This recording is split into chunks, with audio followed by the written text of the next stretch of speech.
டிவிகேவை பொறுத்த வரைக்கும் விஜய் தரப்பினர் என்ன சொல்றாங்க அப்படின்னா, இப்பவே நாங்க வெற்றி பெற்றுட்டோம், 180க்கு 140 தொகுதிகளுக்கு மிகாம நாங்க வெற்றி பெறுவோம். அதிமுகவும் திமுகவுக்கும் ஒரு மிகப்பெரிய பயத்தை, கலக்கத்தை உண்டு பண்ணிட்டோம். சோ எங்க கேட்டாலும், யார கேட்டாலும் 10 பேர்ல 8 பேர் டிவிகேவுக்கு தான் ஓட்டு போட்டேன் அப்படின்னு சொல்றாங்க. சோ இதுக்கு முன்னாடி தேர்தலுக்கு முன்பாக கருத்து கணிப்புகள் அனைத்து டிவி சேனல்களும் சரி, கருத்து கணிப்பு நடத்தி கொண்டிருக்கிற நிறுவனங்களும் சரி, டிவிகே 1 இல்ல 2 அல்லது 12-14% கீழே தான் ஓட்டு வாங்குவாங்க சொன்னதெல்லாம் மாறி தேர்தலுக்கு பிந்தைய கருத்து கணிப்புல டிவிகே தான் நிறைய ஓட்டு வாங்கியிருக்கு. சோ வெற்றி பெறும் அப்படின்னு நிறைய கருத்து கணிப்பு சொல்றாங்க. காரணம் என்னன்னா, 2 திராவிடியன் கட்சிகளும் நாட்டை குட்டி செவர் ஆக்கிடுச்சு, மக்கள் போர் அடிச்சிருச்சு, இவர்களோட ஊழல், இவர்களோட கள்ளத்தனம் நாட்டை குட்டி செவரா கொண்டு போனது. இதுக்கெல்லாம் எதிர்த்து பெண்களும் சரி, ஆண்களும் சரி, சிறிய வயது, அதாவது ஜென்சி 2000க்கு அப்புறமா பிறந்த அத்தனை பேரும் ஜென்சின்னு சொல்ற இல்லையா, இவர்களோட ஓட்டு அத்தனையும் மடைமாற்றம் ஏற்பட்டது. 2வது, இவ்வளவு பெரிய 85% ஓட்டு சதவீதம் தமிழகத்தில் ஏற்பட்டது விஜயால தான் அப்படின்னு அவங்க நம்புறாங்க.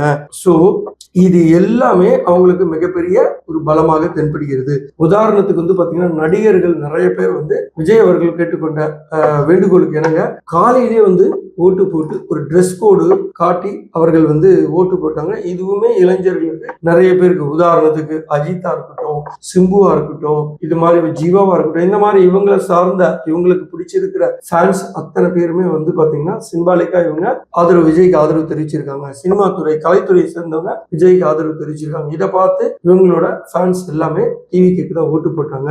இவங்க பாத்தீங்கன்னா அந்த பெல், அதாவது அந்த பட்டன், ஓட்டு போடுற மிஷின் இருக்கு இல்லையா, அதுல இருக்க இவிஎம் மிஷின்ல இருக்கிற பட்டன் எல்லாமே டிவிகே பக்கம் தான் போச்சு அப்படின்னு அங்க இருக்கிற பூத்ல இருக்கிற அத்தனை ஏஜென்ட்டுகளும் ஃபீல் பண்றாங்க அப்படின்ற மாதிரி இவங்க சொல்லி இன்னைக்கு இவங்களுமே ரொம்ப கான்பிடென்டா இருக்காங்க.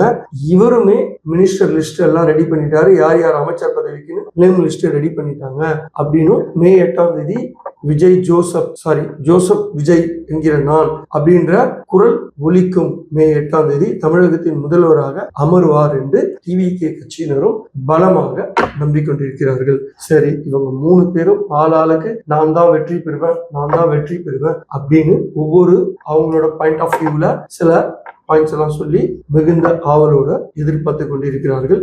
நானும் உங்களைப் போலவே ஆவலாக எதிர்பார்த்து கொண்டிருக்கிறேன். மே 4ஆம் தேதி எது சாத்தியமாக போகிறது, யார் ஆட்சி அமைக்கப் போகிறார்கள் என்பதை பொறுத்திருந்து பார்ப்போம்.